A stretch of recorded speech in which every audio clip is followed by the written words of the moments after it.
Señores, que ya comenzamos la entrevista. Eso es lo que pasa.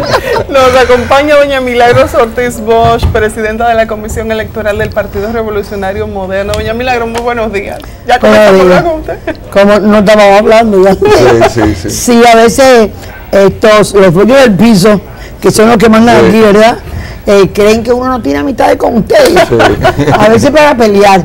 Estaba loca por meterme en el programa con el asunto de los motores, porque yo viajé a Colombia a saber cómo lo resolvían ellos. Aquí, cuando llegó el primer gobierno del PLD, yo me recuerdo que Franklin Almeida convocó a unas reuniones y hay una cantidad de redadas que yo un día saliendo del Nacional me encontré que estaba un camión lleno de motores. Y entonces comencé a pensar, ¿por qué?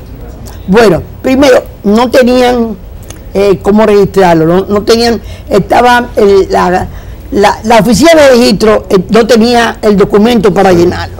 Segundo, como decía el traje Salazar, no tenían cómo identificarse, porque esos motores, la mayoría, eran el pasado de los partidos políticos con Balaguer, que les exoneraba cientos y miles de motores al mecanismo, a los instrumentos políticos.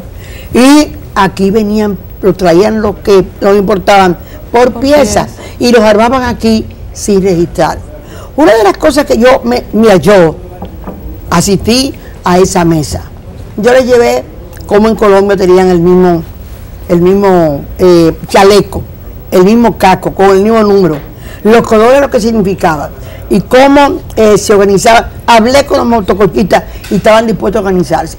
¿Cuál es el problema? El problema es que hay que crear un sistema de registro. Cuando no hay, hay que asumirlo.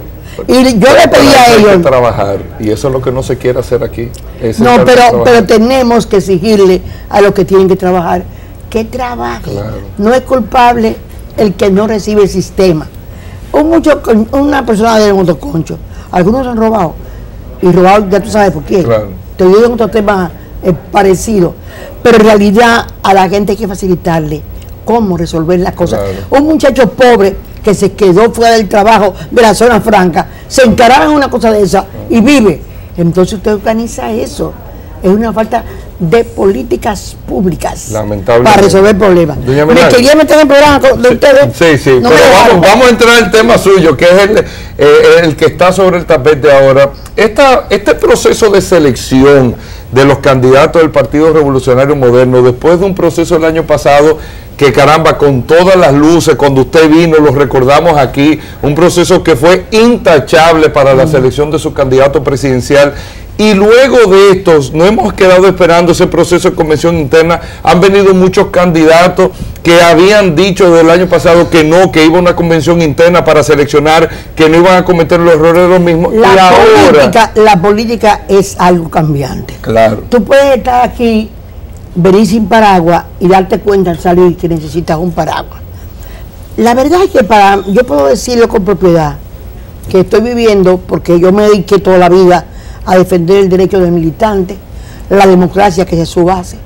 Tengo inclusive un libro escrito que prueba que la falta de institucionalidad que hay en el campo gubernamental de los poderes públicos se origina en la falta de institucionalidad en los partidos políticos. Porque ¿de dónde salen todos los funcionarios públicos? De los partidos políticos. Entonces, tú estás hablando con una gente que sabe, que luchó por la ley de partidos políticos, que dirigió una comisión que llegó hasta las manos de la comisión. Entonces, no te hablo por hablar, sino con mis propios dolores. Ahora, ¿qué tuvo el PLD que hacer, el PRM que hacer? Tuvo que inventarse cómo torear al todo desbocado de la reelección. Dinero, compromiso, reelección a todo el que votara, aunque fuera de otro partido. Entonces todo esto obligó al PRM a pensar con tiempo y crear un artículo 103 que creaba alternativas.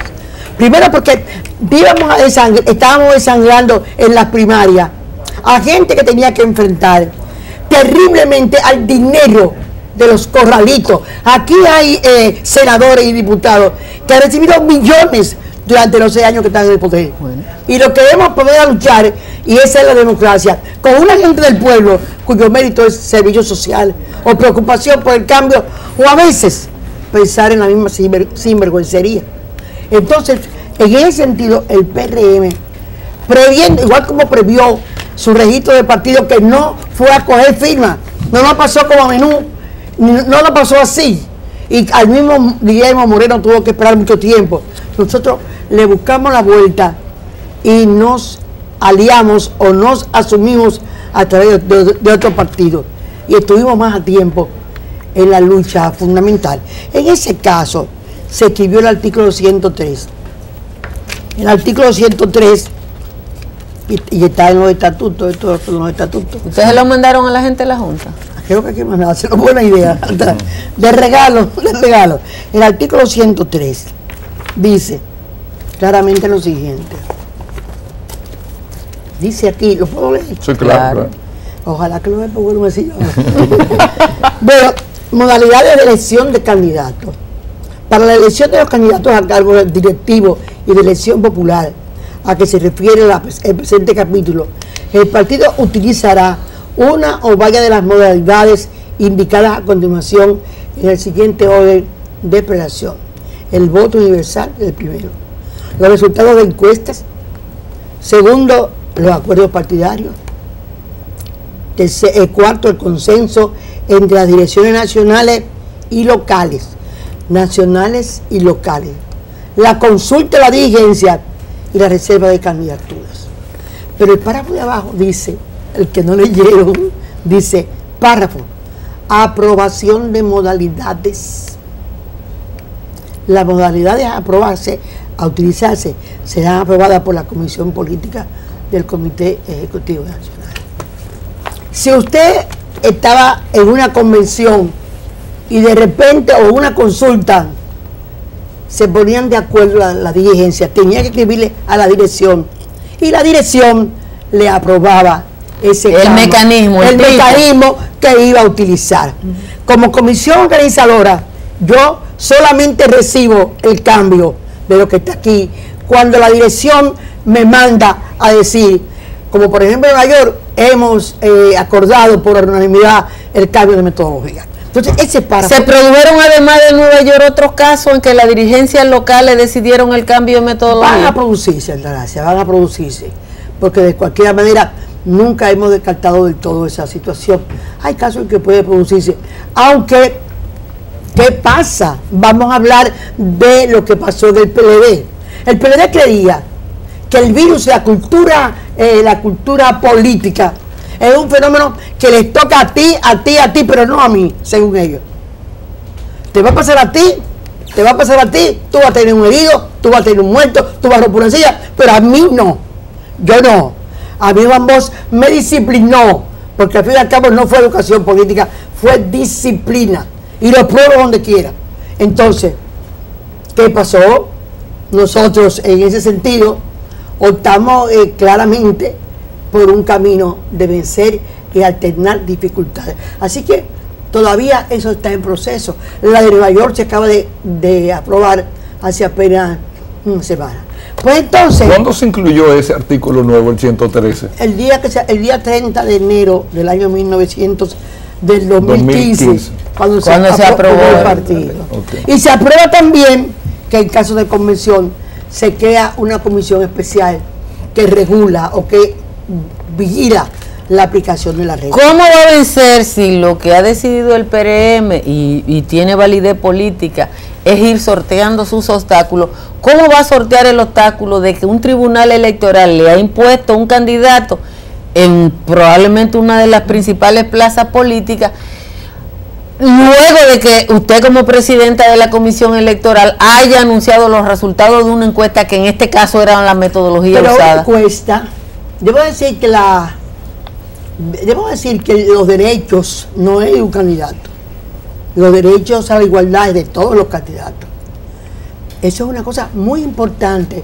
Usted no puede fallar para defender el derecho de uno en contra del derecho de otro. Por cierto, el que último se inscribió, porque cuando andaban recogiendo firmas, no se había, el amigo Fedor su bebé se inscribió el 24 de octubre.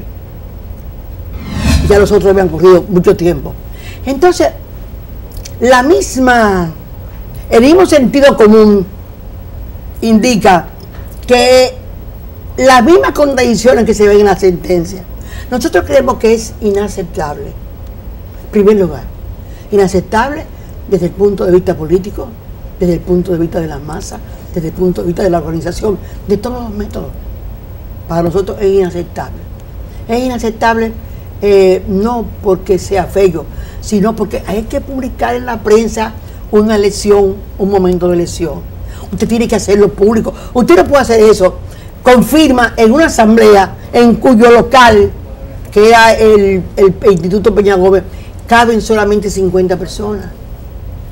Usted no puede hacer eso en una agenda que no figure eso como una convocatoria. La monstruosidad es tan mostrenga, tan difícil, que ella misma se crea sus aperturas. ¿Cómo lo vamos a hacer? ¿Tú crees que fue verdad que los rusos le dijeron a Napoleón, ¿por dónde vienes tú en Waterloo? O sea, yo en este momento tengo que tener la discreción de una mujer que sabe que está metida, porque don Hugo, todo esto tiene varios orígenes. El no pensar con tiempo cuando uno está en el poder, que está en el poder para transformar la cultura política. Pero si hay una deformación terrible de la política, es la que ha acusado la reelección y la conducta del PLD imagínense nosotros, don Hugo, cómo nosotros enfrentamos los contratos, los millones, los acuerdos políticos de la reelección, si no era diciéndole a los propios compañeros para que votaran contra la reelección. Si te da el tiempo a un partido que tiene hoy de vida 11 meses y 18 días, sin decir, nos están obligando a ser peores, no nos están obligando a ser mejores. Doña Milagros, dime, ¿qué va a pasar con Fello? No sé, me da mucha angustia no saberlo, pero cuando tú sabes que ese camino conduce a un hoyo, y lo ha conducido muchas veces, no una vez, 10 veces, 20 veces, bueno, pero 30 veces. Fello hizo eso en el 99 y lo premiaron con la Secretaría General. Ahí tiene tu razón, por eso estamos en el PRM ahora. Intentando cambiar. Pero y eso pasó hace, y lo que pregunta él dice, eso pasó hace unos meses, ¿por qué no pararon eso con tiempo? Lo pararon y presentaron la firma de él en el evento. Eso se hizo como había que hacerlo.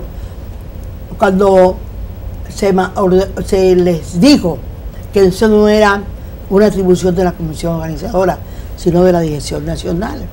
Y ahí se conoció y se debatió. Y como todos tenemos que firmar, porque por primera vez hemos rescatado la reunión todos los martes de la dirección, ahí hay que firmar que tú llegaste. Ahí hay que averiguar, ahí estaba la firma de Fello. Se discutió, se dijo que no, él se puso bravo y se fue, pero se discutió y se resolvió. O sea, el hecho de que yo no quisiera, y qué dolor para mí, es tener que venir a la televisión a discutir problemas, volver un poco. Esta es la imagen del pasado. Sí, ese es el 99. Ese es el 99. Cuando ustedes preguntan el 99, es el pasado. Es más para allá, mucho más para allá. Más conflicto. Estamos construyendo una actitud inteligente frente a una situación de recursos, de corrupción que no controlamos. Disciplinariamente, ¿qué se puede hacer con un miembro de la organización que se quiere imponer como candidato? Vuelvo a Waterloo. La gente aquí no estudia historia, doctora. Bueno, pero entonces ella me ha pedido que diga esta situación. Cuando hay una batalla política, uno no puede decir lo que uno piensa hacer. Esta gente son grandes periodistas. La noticia es publicar. Dice Milagro Ortiz, ¿qué es lo que van a hacer esto? Que hay que hacer un juicio disciplinario. Pero disciplinariamente, porque le voy a decir una cosa. En mi casa, el que vive en mi casa y y comete una infracción que yo considero que le hace daño a la familia entera, tiene una sanción. Claro. Y no solo porque él tiene ideólogos de esto. Hay ideólogos de esto. Bueno, yo creo que hay ideólogos. Fello Suberví anunció una cosa y fue a todos los programas del oficialismo político. Absolutamente a todos. Y la campaña en los medios fue organizada en los medios del Partido de la Liberación Dominicana. Y eso es público, porque aquí, ¿quiénes son los periodistas? Pero, óyeme, son públicos. Te rindo honores, pleitesía, pero hasta ahí puedo llegar yo. ¿Está bien? Gracias. A lo mejor te llamo por teléfono y te lo digo, pero ahora no. Oye, ¿cuándo van a tener en el Partido Revolucionario Moderno ya conformada una boleta completa? Mira que, bueno, déjame decirte. Aquí tenemos. Ella vino con los papeles. No, sabes que el lajarismo es una tendencia. Mira, nosotros ya tenemos leídas de 79 encuestas. Hemos tenido leídas los resultados de más de 50. Están pendientes de ser leídas 26. Pero hay una cosa muy interesante, que es algo que debe llenarnos de reconocimiento, sino de orgullo. 140, 150 organismos del partido han llegado a acuerdos. O sea, se han sentado y han mandado a pedir autorización para llegar a un acuerdo político. O sea, ahí está hecha la plancha y la han hecho entre todos. Donde hay una queja, que porque hay grupos que quisieran alzarse con el poder con un presente acuerdo. Por ejemplo, en Jarabacoa hay un acuerdo y un desacuerdo. No hay acuerdo. Que es un acuerdo entre los candidatos avalado por la dirección.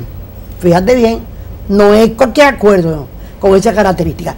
Hay, sin embargo, 137 candidaturas únicas. De gente como, por ejemplo, el síndico, ¿cómo está ese pueblo cerca de Nizao? De mi queridísima, que el síndico de apellido Oviedo. Eso, en Yaguate. Yaguate. En Yaguate, ese señor lo proclamó el pueblo en la calle. A José. Sí. Un síndico popular. Popular. Así tenemos 137 candidaturas proclamadas. Entonces, en reservas hay 105, entre los que están los diputados nuestros que estaban en el Congreso y votaron en contra de la elección. Entonces, ahí están los del Partido Reformista también, que también estarían reservados. Creo que no te sé decir, porque yo no he participado en nada de alianza, porque como soy convención, no quiero nada de alianza. A mí me dan la notificación, pero no el golpe. Y entonces, en este sentido, ahí entonces hay que calcular, nos estamos reuniendo entre el día de hoy y de mañana, que rendimos un informe de todos estos casos con los documentos suscritos y avalados. Y yo creo que hay muchos acuerdos con senadores. Los diputados restantes casi todos están encuestados. O sea, es de pronunciamiento ya y de ver lo que queda en términos de municipio, de localidad y definir realmente algunos aspectos. Yo pienso que este concepto de llegar a acuerdos comenzó mucho en la elección de don Luis Abinader, porque se hizo mucha educación sobre resolver conflictos. Uno tiene que saber los problemas que uno arrastra y lo que tiene que resolver hacia el futuro. Nosotros inclusive hicimos eventos en escenarios extra partidos como universidades, llevando a nuestra gente a escuchar a un gran técnico como Espinal, como Nelson Espinal, a dar charlas sobre cómo se resuelven los conflictos. Nos hemos estado preparando para que la gente asuma esta responsabilidad y ya daremos la pelea, porque no es pelea, de verdad, o somos un partido que cree en las instituciones, o somos un partido, como dice aquí la queridísima Altagracia, que comenzamos a poner los pilares de un cambio, de una adecuación a la modernidad, o habremos fracasado, y creo que no vamos a fracasar. Doña Milagros, tenemos que hacer una pausa, pero al regreso hay muchos otros temas que hablar. Me estaba preocupando yo, porque no, ya me estás diciendo eso hace rato. Sí, hace rato. Vamos a la pausa y ya volvemos.